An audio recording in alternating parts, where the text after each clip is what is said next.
বলকচোন আজি বনাও চিকেন চপ বিটৰুটৰ লগত প্ৰথমতে আমি স্টাফিংটো ৰেডি কৰি লম তাৰ বাবে মই এটা কেৰাহীত অলপমান তেল দিছো আৰু তাত পিয়াজ নহৰু আদা আৰু যোনখিনি বেসিক মছলা চিকেনৰ বাবে ব্যৱহাৰ হয় সেইখিনি দিছো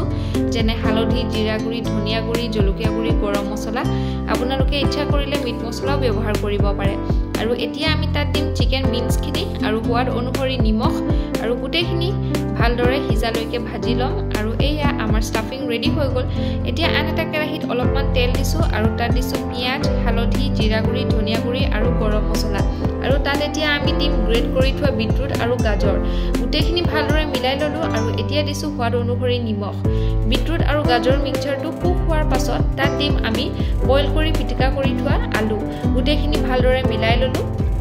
এতিয়া আমাৰ বিটৰুটৰ মিক্সচাৰ ৰেডি হৈ গল এতিয়া আমি বনাম কৰ্নফ্লোৰ স্লাৰি তাৰ বাবে কৰ্নফ্লোৰ ময়দা পানী আৰু অকণমান নিমখ দি স্লাৰিটো ৰেডি কৰি লৈছো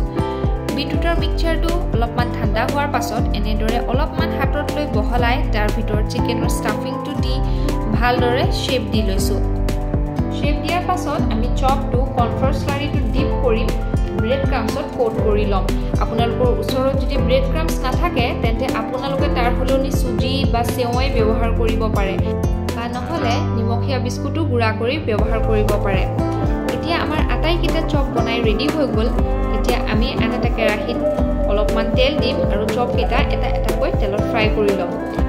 এয়া ৰেডি হৈ গল চিকেন চপ উইথ বিটৰুট আশা কৰো ভিডিঅটো চাই ভাল পালে যদি ভাল পালে লাইক শেয়াৰ আৰু সাবস্ক্ৰাইব কৰিবলৈ নাপাহৰিব